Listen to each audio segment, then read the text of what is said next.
যদি লাইভটা দেখা যায় তাহলে একটু আমাকে কমেন্ট করে বলো, অ্যাপ্রুভ করে দাও। সৌরভ যদি থাকিস একটু বলবি।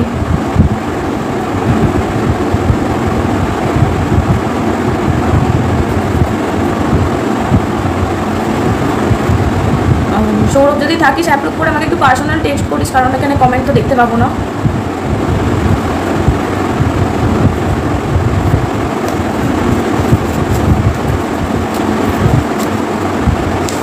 লাইভ যদি অ্যাপ্রুভ হয় একটু যে কেউ আমাকে একটু কমেন্ট মানে পার্সোনাল টেক্সট করবো, নাহলে আমি দেখতে পাচ্ছি না এখানে কমেন্ট।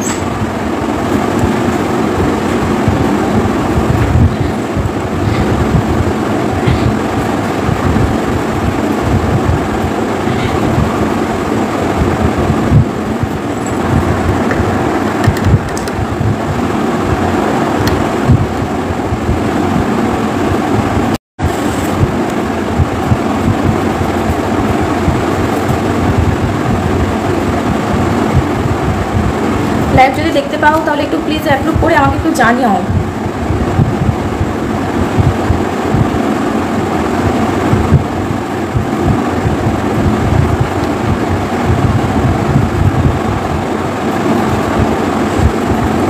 সৌরভের কমেন্টটা দেখতে পাচ্ছি, অ্যাপ্রুভ হয়েছে, তাহলে আর কাউকে দেখতে পাচ্ছি না, কিছু বুঝতে পারছি না।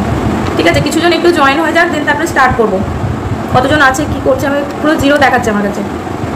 সৌরভ একটু শেয়ার করে দে সব গ্রুপেতে, আর যারা যারা দেখছেন সকলে একটু নিজের প্রোফাইলে বা গ্রুপেতে শেয়ার করবেন।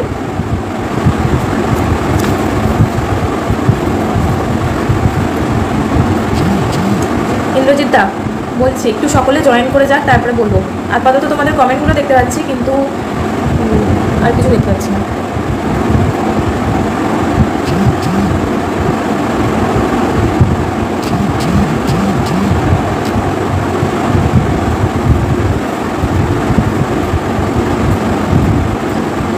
বলছি একটু সকলে জয়েন হয়ে যাক সকল, তারপর আমি স্টার্ট করব।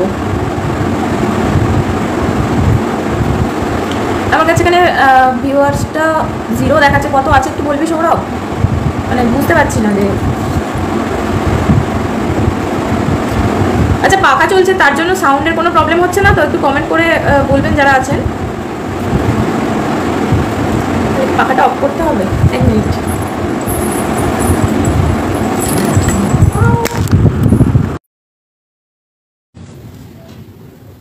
দেখা যাচ্ছে?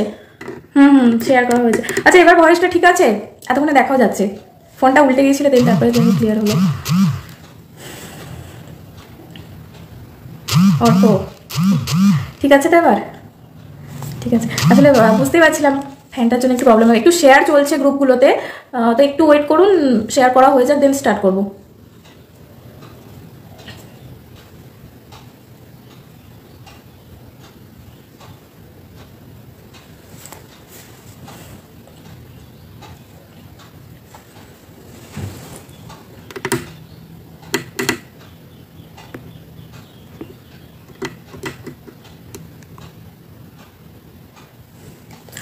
তো সকলকে প্রথমেই নমস্কার জানিয়ে আমি আমার ছোট্ট একটু কিছু বক্তব্য তুলে ধরতে চাইছি। সকলকে সংগ্রামী অভিনন্দন। এবার সংগ্রামী ব্যাপারটা দুরকমভাবে আসে, সেটা হচ্ছে আইনিভাবে এবং রাস্তায় নেমে। আমরা গত 1 বছর ধরে বিভিন্নভাবে রাস্তায় নেমে বিভিন্ন কর্মসূচি করে এসেছি, তার সাথে সাথে কিন্তু আইনি পদক্ষেপগুলো আমরা নিয়ে চলেছি। কারণ আইনি দিকে না গেলে বিভিন্ন রকম বাধা আমাদের সামনে আসছে, সেগুলোকে না কাটালে আমাদের পরবর্তী ক্ষেত্রে আমাদের সকলের চাকরি পেতে, সকলের চাকরি সুনিশ্চিত করতে কিন্তু অসুবিধা হবে। এই জন্য বিভিন্ন রকম আইনি পদক্ষেপগুলো আমরা নিয়েছি। তার মধ্যে যেটা এই মুহূর্তে সব থেকে গুরুত্বপূর্ণ ম্যাটার, সেটা অনেকে সকলেই প্রায় জানেন, আবার হয়তো 2-1 নাও জানতে পারেন। সকলের উদ্দেশ্যেই বলছি, বিএড এই মুহূর্তে ঘাড়ের উপর নিঃশ্বাস ফেলছে। বিএড অর্থাৎ মধ্যপ্রদেশের যে ইন সার্ভিস বিএড ক্লিয়ারেন্সের যে মামলাটা ছিল, সেখানে নর্মাল বিএডরাও কিন্তু আই ফাইল করে ঢুকেছে। অর্থাৎ তারা চাইছে যদি কোনোভাবে ব্রিজ কোর্সের একটা সুযোগ পায় ইন সার্ভিসরা, নর্মাল যারা এখনো পর্যন্ত জব পায়নি সেই বিএডরাও কিন্তু চাইবে যে ইন সার্ভিসদের মতোই একটা ব্রিজ কোর্স করে প্রাইমারিতে টিকে থাকতে। তাহলে আমাদের মতো যারা এই শুধুমাত্র ডিএলএড করে যারা একদম মানে রেগুলার ডিএলএড যারা আছে, যোগ্য ডিএলএড প্রার্থীরা যারা আছে, তাদের তারা আরও একবার বঞ্চিত হবে। যদি কোনোভাবে বিএড চলে আসে তারা কিন্তু আরও একবার বঞ্চিত হবে। আপনি কি সেই বিনা প্রতিদ্বন্দ্বিতায় বিনা যুদ্ধে এইভাবে হেরে যাবেন? বিশেষ করুন লাইভে আসার মতো সেই রকম টাইম বা লাইভ বা ভিডিও বা পোস্ট সেইভাবে আমি খুব একটা বেশি করি না, সময় হয় না। আর হঠাৎ করেই লাইভে এলাম একটাই কারণে, বিদেশদাকে ফোন করলাম ফান্ডিংয়ের ব্যাপারে জানার জন্য, বা কী রকম কোন পর্যায়ে আমরা এই মুহূর্তে ডিএলএড টেট পাস প্রার্থীরা রয়েছি সেটা জানার জন্য ফোন করলাম। সত্যি বলছি, শুনে আমার ভীষণভাবে হতাশ হলাম। যদি মানে ফান্ডিংয়ের অবস্থা খুব একটা ভালো নেই, যদি ফান্ডিং প্রপার না পায় তাহলে কিন্তু আমরা সুপ্রিম কোর্টে যেতে পারবো না। সেক্ষেত্রে বিএডরা হাসতে হাসতে যদি জিতে যায় তাহলে সকল ডিএলএডদের চাকরি সুনিশ্চিত আর হবে না। সকলের চাকরি সুনিশ্চিত করার জন্য ফান্ডটা অতি অবশ্যই প্রয়োজন। যারা এখনো পর্যন্ত ফান্ড দেয়নি অবশ্যই দেবেন, না হলেই একটা মাত্র ফান্ডের জন্য গত 1 বছর ধরে টানা যে কর্মসূচি করলাম, এত রকমভাবে আমরা আইনিভাবে রাস্তায় পড়ে থেকে দিনের পর দিন কষ্ট করে যাতায়াত করে রাত কাটিয়ে রাস্তায় রাত কাটিয়ে যে পরিশ্রমটা করলাম সেটা সম্পূর্ণ কিন্তু বিফলে যাবে। তাই সকলকে বলবো যারা যারা এখনো দেননি অতি অবশ্যই দিন। আমরা বিভিন্ন দিকে অনেকে মানে জানি এটা দিতে কষ্ট হবে, কিন্তু তবুও বলবো যে অনেকে অনেক ভুলভাল কাজে কিন্তু আমরা অনেক টাকা ইনভেস্ট করে ফেলি। তো সেই দিক থেকে যদি নিজের চাকরিকে সুনিশ্চিত করতে কিছু টাকা কষ্ট করে দিতে হয় তাহলে বলবো যে সেটা দেওয়া উচিত। অন্তত চাকরিটা পাওয়ার পরে আপনার মনে এটুকু ক্লিয়ার থাকবে যে আপনি কোনো লাখ লাখ টাকা ঘুষ দিয়ে কাউকে চাকরি পাননি, আপনি সম্পূর্ণ নিজে খেটে নিজে পরিশ্রম করে পাশ করেছেন, তারপরে বিভিন্ন রকম আইনি পদক্ষেপে বিভিন্ন রকম রাস্তায় নেমে লড়াই করে আপনি চাকরিটা করেছেন। নিজের কাছে নিজে গর্ব বোধ করতে পারবেন। গত 1 বছর ধরে সেই মার্চ মাস থেকে মানে টেটের রেজাল্ট আউটের পরে সকলকে একত্রিত করে বিদেশদা একটা যে ঐক্য মঞ্চ তৈরি করেছে এবং তারপরে যে বিভিন্ন রকম কর্মসূচি, ডেপুটেশন দেয়া থেকে শুরু করে মিছিল, আইন অমান্য, আজকে প্রতিকূলতার কথা বলতে গেলে তো অনেক লম্বা লাইন পড়বে। সকলের মধ্যেই বিভিন্ন রকম বাড়িতে প্রতিকূলতা আছে, আজকে আমার বাড়িতেও বিভিন্ন রকম প্রতিকূলতা আছে, আমি সেগুলো প্রকাশ করতে চাই না। তো আমার বাড়িতে সমস্যা আছে, আমার সাথে সাথে আরও অনেকের বাড়িতে সমস্যা রয়েছে। আমি আমার নিজে বাচ্চাকে রেখে যাই, বাড়িতে অসুস্থ মা আছে তাকে রেখে যাই। তো সেই জায়গায় দাঁড়িয়ে যদি আমি যেতে পারি, এইভাবে রাস্তায় গিয়ে সেই লড়াইটা করেছি, তো তার সাথে এই লড়াইয়ের সাথে আর কিছু টাকার জন্য কি আমরা হেরে যাব? আপনারা বলুন তো। আপনারা যারা যারা দিয়েছেন তাদেরকে অনেক অনেক ধন্যবাদ, এবং যারা এখনো পর্যন্ত দেননি অতি অবশ্যই দেবেন, এবং যারা দিয়েছেন তারাও আপনাদের পরিচিত বন্ধু বান্ধবদের এই ব্যাপারগুলোকে বোঝান। সত্যি এরকম অনেক 500 টাকা আসবে যাবে, যে যতটা পারেন দেন। মানে 500 টাকার আমরা কোনো অ্যামাউন্ট উল্লেখ করিনি, তবুও আশা করবো যে 500-র নিচে কেউ দেবেন না, এই ধরনেরই আশা করব। কিন্তু কোনো জোর নেই, যে যতটা পারেন দেওয়ার চেষ্টা করবেন, এটুকুই বলার। এবার স্যার অনেকে এখনো পর্যন্ত দ্বন্দ্বের মধ্যে রয়েছে যে বিয়েটা তো অলরেডি বাদ চলে গেছে, অনেকে আবার বলছে যে বাড়ির ফ্যামিলিকে কিভাবে বোঝাবো, বিয়েটা তো সবাই জানে যে বিয়েটা বাদ চলে গেছে। সত্যিই তাই, আমরা এমন একটা সিচুয়েশনে দাঁড়িয়ে রয়েছি, মানে জিতে গিয়েও ঠিক মতো জিতে উঠতে পারলাম না, এরকম একটা পরিস্থিতি। ক্ল্যারিফিকেশনটা ঠিকঠাকভাবে না হওয়ার জন্য ইন সার্ভিসদেরটা তো সেখানেতে একটা ব্রিজ কোর্সের কথা করানোর একদম ক্লিয়ারভাবে বলেনি যে সেটাই করতে হবে, জাস্ট খোঁজ নিতে বলেছে যে এরকম কোনো কোর্স আছে কিনা এই টাইপের। তো তার সাথে সাথে সেই সুযোগটা কাজে লাগাতে চাইছে নর্মাল বিএটা চাইছে যে সেই তাদের ইন সার্ভিসদের যদি ব্রিজ কোর্স করানো হয় তারাও যাতে সেই ব্রিজ কোর্সটা করে প্রাইমারিতে ঢুকতে পারে। এইটুকু যদি তারা সুযোগ সুবিধা পেয়ে যায় তাহলে ডিএলএড যারা আছে তাদের কিন্তু খুব সমস্যায় পড়বে। কারণ 1 মিনিট, আমি চশমাটা খুলতে হবে, চশমা তুমি দেখতে পাচ্ছি না ঘামেতে। যারা যারা দিয়েছেন তাদেরকে অনেক অনেক ধন্যবাদ। আজকে আমরা যেভাবে ছুটে গেছি, বারবার রাস্তায় গেছি, এখনো পর্যন্ত অনেকে অনেক কমেন্টে বলে যে আপনাদের পদক্ষেপগুলো আমরা দেখি, সত্যি এরকম আন্দোলন কেউ করেনি। মানে এটা সত্যি ঐতিহাসিক আন্দোলন। লাস্ট যে 27 তারিখ আমরা যে আন্দোলনটা করেছি, কোনো মেয়ে ভয় পায়নি, ছেলে মেয়ে সবাই একদম সমস্ত কিছু পুলিশের ব্যারিকেডকে উপেক্ষা করে আন্দোলনে গেছি। তাই জন্য ছোট একটা আইনি পদক্ষেপের জন্য একবারও এই পিছিয়ে আসতে আমরা ভয় পাই না। অলরেডি অনেকেই ফান্ডিং করেছেন, আরও বেশি বেশি করে ফান্ডিং করুন। কারণ হয়তো এই শেষ মুহূর্তে এসে শুধুমাত্র যদি ফান্ডিংয়ের জন্য আমরা সুপ্রিম কোর্টে না যেতে পারি তাহলে কিন্তু হাসতে হাসতে বিয়েটা জিতে যাবে। এটা চোখের সামনে দেখতে যখন আমার কথাগুলো আজকে হয়তো খুব অনেকে ইগনোর করবেন, কিন্তু যদি এটা হয় তখন বুঝতে পারবেন যে বিয়েটা কতটা এই মুহূর্তে আমাদের জন্য ক্ষতিকর হয়ে দাঁড়াচ্ছে। তারা মানে হেরে গেছে অলরেডি, একটা লড়াইতে তারা হেরে গেছে, তারপরেও তারা সেই শেষ চেষ্টাটা করার জন্য প্রায় 1,500 টাকা করে ফান্ডিং করছেন। আমরা তো কোনো টাকার উল্লেখ করে দিইনি। আপনার সামর্থ্য মতো আপনি বুঝে নিজের বিবেককে জাগ্রত করে অন্তত ফান্ডিং করুন, এটুকুই আপনাদের কাছে রিকোয়েস্ট। এবং যারা যারা করছেন তারা আপনাদের প্রতিবেশী বন্ধু বান্ধব যারা চেনা পরিচিত আছে, অনেকেই আছে গ্রুপে নিয়ে, আপনারা বেশি বেশি করে নিজের প্রোফাইলেতে নিজের স্টোরিতে, স্টেটাসে, বিভিন্ন জায়গায় শেয়ার করুন। যে ইউটিউব চ্যানেলগুলো আছে, ইউটিউব চ্যানেলগুলোতে যে কমেন্ট বক্সে আপনারা এই কিউআর কোডটা সেন্ড করতে পারেন। সরি, কিউআর কোড তো সেন্ড করা যায় না, অন্তত এই বার্তাটা তাদের কাছে, আমাদের প্রত্যেকটা ভেরিফাইড গ্রুপে তো একটা বার্তা দেওয়া হয় যে কী কারণে আমরা পদক্ষেপটা নিয়েছি, সেই বার্তাটা অন্তত কপি পেস্ট করে সেখানে কমেন্ট করুন। তাহলে সেটা দেখে অনেকে অ্যাটলিস্ট জানতে পারবে। অনেকেই এখনো পর্যন্ত, আমাদের এই গ্রুপটা প্রায় 15K, কিন্তু আমরা পাস করে আছি আরও বেশি। সেই মানুষগুলো গ্রুপের মধ্যে নেই, না ফেসবুক গ্রুপে আছে না হোয়াটসঅ্যাপ গ্রুপে আছে। তাহলে সেই মানুষগুলো জানবে কি করে? আপনারা বেশি বেশি করে প্রচার করুন। আমরা চেষ্টা করছি বিভিন্নভাবে আপনাদের বিভিন্ন সব রকমভাবে এইভাবে যাতে নোটিশটা আসে সেই চেষ্টাটা করছি, কিন্তু আমরা একারা তো কিছু করতে পারবো না। আপনারা সকলের সাথে থাকুন, সকলে থাকলে আমরা নিশ্চয়ই একদিন আমাদের সফলতা আনতে পারবো। এটুকুই বলার, আমরা যথাসাধ্য চেষ্টা করছি।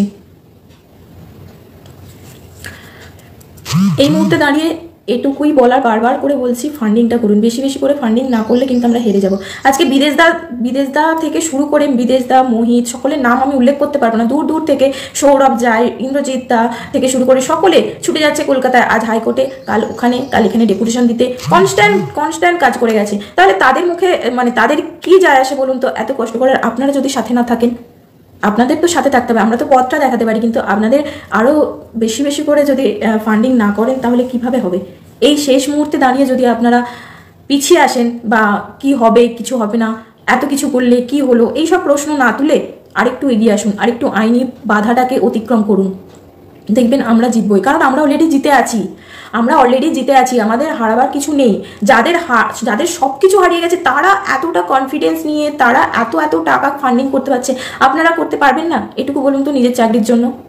আজকে লাখ লাখ টাকা দিয়ে, এর আগে পর্যন্ত যে টেটগুলো হয়েছে সেগুলোতে লাখ লাখ টাকা দিয়ে তারা চাকরি করছে, আর আপনারা কয়েকশো বা কয়েক হাজার টাকা, যার যেমন সামর্থ্য মতো সেটা দিতে পারেন। তাহলে আপনারা পরবর্তীতে যখন চাকরিটা পাবেন অন্তত গর্ব করে বলতে পারবেন আমি কোনো টাকা দিয়ে, ঘুষের টাকাতে অ্যাটলিস্ট চাকরি করছি না, আমি আমার নিজের দমে পাশ করেছি, তারপরে যে আইনি লড়াই এবং রাস্তায় নেমে লড়াই করে আমি চাকরি পেয়েছি, এটুকু বলতে পারবেন অন্তত। সত্যি আমরা জিতে রয়েছি। এই জেতা জিনিসটাকে আপনারা এগিয়ে না আসার কারণে যেন না হেরে যায়, এটুকুই সকলের কাছে রিকোয়েস্ট। আপনারা যারা দিয়েছেন তাদেরকে অনেক অনেক ধন্যবাদ, যারা দেননি তারা দিন, এবং যারা দিয়েছেন তাদের আরও বেশি বেশি করে বোঝান, দরকার হলে ফোন করে বোঝান। আমরা অনেককে ফোন করছি, যারা জানি না, এখন বললাম যে গ্রুপে নেই, তাদেরকে ফোন করুন, মেসেজ করুন, বোঝান ব্যাপারটা, কারণ এর ভয়ঙ্করতাটা অনেকটা দূর বিস্তারিত হবে। অনেকে এটাই ভাবছে যে বিয়েটা তো হেরে গেছে অলরেডি, কেন তাদের নিয়ে মাথা ঘামাবো, কিন্তু সেই ছুঁয়ে ঢুকে ফাল হয়ে বেরোতে চাইছে, তো সেইটাকে একদমই প্রশ্রয় দেবেন না। একটুখানি জিনিসটাকেও আমরা সমূলে উৎখাত করতে চাইছি। সেজন্য বলবো যারা যারা আছেন বেশি বেশি করে ফান্ডিং করুন। ঐক্যমঞ্চের হাত ধরে এতদিন পর্যন্ত বিভিন্ন রকম কর্মসূচিগুলো যেরকমভাবে হয়ে এসেছে সেরকম কর্মসূচিগুলো সাথে সাথেই আইনি পদক্ষেপগুলোতেও আপনারা সাহায্য করুন। আর একটা কথা বলবো, এই বিষয়ে ফান্ডিংয়ের বিষয়ে বা যে কোনো কিছু আপনার মনে যা যা প্রশ্ন থাকবে সেই ব্যাপারে হেল্পলাইন নাম্বার আমাদের অলরেডি গ্রুপেতে বিভিন্ন সবার প্রোফাইলেতেই প্রায় শেয়ার করা রয়েছে, আপনারা সেগুলোতে জানতে পারেন ফোন করে। ফোনের থেকে বরঞ্চ মেসেজ করাটাই বেটার হবে। আইনি ব্যাপারে যা কিছু ডিটেলস জানার কেউ আপনাকে কোনো রকম বের করেও দেবে না, কোনো কিছু করবে না, সমস্ত রকম উত্তর দেওয়া হবে। তবে আপনাকে একটু ধৈর্য রাখতে হবে। এক্ষুনি দেওয়াটা পসিবল হয় না আমাদের কাছে, কারণ আমাদেরও অনেক রকম কাজ থাকে। আমার পার্সোনালি বলি, আমি সময় পাই না, তাই জন্য আমি লাইভ বা ভিডিও বা পোস্ট খুব কম করি। কিন্তু বললাম প্রথমেই যে বিদেশদার কাছে শুনে আমি সত্যিই খুব হতাশ হলাম। যদি এই শেষ মুহূর্তে দাঁড়িয়ে, আর হাতে মাত্র 2 দিন সময় আছে, বুঝতে পারছেন ভয়ঙ্করতাটা? 2 দিনের মধ্যে যদি ফান্ডিং না ওঠে আমরা এইভাবে পিছিয়ে মানে সুপ্রিম কোর্টে যেতে পারবো না। সুপ্রিম কোর্টের ম্যাটার মানে যথেষ্ট বেশি ফান্ডিং লাগবে, কয়েক লাখ টাকার ব্যাপার। তো সেই জন্য বলবো যে প্লিজ আপনারা সকলে এগিয়ে আসুন, সকলে ফান্ডিং। ম্যাটের জন্য আলাদা করে ফান্ডিং যেটা আছে অবশ্যই আমরা ম্যাটকে আটকাবার চেষ্টা করব। বললাম যে ব্যাপারে জানতে চান সেই হেল্পলাইন নাম্বারগুলোতে অবশ্যই কল বা মেসেজ করতে পারেন। কল সবসময় আননোন নাম্বার হিসেবে হয়তো ধরতে নাও পারে, মেসেজ করে রাখবেন, অবশ্যই আপনার উত্তর দেওয়া হবে। আপনার প্রশ্নের জন্য কখনোই আপনাকে গ্রুপ থেকে রিমুভ করা হবে না, এটুকুই বলবো। হ্যাঁ সেটাই, আমি এটাই তো বললাম। অনেকেই বলছে যে বিএড বাদ আর কেন ফান্ডিং করবো বা আবার কিসের জন্য কেস, এটাই বোঝাতে পারছি না যে ইন সার্ভিসদের বিএড ক্লারিফিকেশন মামলায় নর্মাল বিএডটা আই ফাইল করে ঢুকেছে। সেখানে কোনোভাবে যদি আমার ধরুন আপনি হেরে গেছেন, কিন্তু তারপরেও আপনি কোথাও একটা দাঁড়াবার সুযোগ পেয়েছেন, একটা খুঁটি পেয়েছেন, সেটাকে যদি প্রতিরোধ করার মতো কেউ না থাকে আপনি তো সেটা ধরে ফেলবেন, তাই না? আজকে বিএড আই ফাইল করে ঢুকেছে, সেখানে যদি কোনো ডিএলএড বাইসদের পক্ষ থেকে কোনো ডিএলএড গিয়ে না তার বিপক্ষে দাঁড়ায়, তাহলে তো তারা অনায়াসিক কোনোভাবে জিতে যেতে পারে। তাদের পক্ষে যদি কোনোভাবে কোনো পজিটিভ রায় চলে যায়, তাহলে কিন্তু হাইকোর্টে যে কেসগুলো চলছে সেগুলোতে সমস্যা হতে পারে। তাই জন্য বলবো যে কোনোভাবেই আমরা বিএডকে আসতে দেবো না। বিএডকে সমূলে উৎখাত করতে চাই, তাই ফান্ডিংটা অতি অবশ্যই করুন। আজ হাতে আর 2 দিন মাত্র সময় আছে, এটুকুই বলবো, ফান্ডিং করুন। রাস্তায় অনেকেই এসেছেন, রাস্তায় নেমেছেন, যারা আবার অনেকে বাড়ির বিভিন্ন রকম প্রবলেম, বাচ্চা, অনেক দূরত্ব, এইসব কারণের জন্য রাস্তায় কোনোদিন আসতে পারেনি, বাট ইচ্ছা আছে, আমাদের পাশে আছেন, তারা বলবো যে তারা ফান্ডিং করুন এবং বেশি করে করুন, এবং আপনার পরিচিত বন্ধু বান্ধবদের বোঝান, বিভিন্ন জায়গায় শেয়ার করুন। এটুকুই বলবো, এটুকু কথার জন্যই আমি এসেছিলাম লাইভে। তো সকলে খুব ভালো থাকবেন, সুস্থ থাকবেন, ধন্যবাদ।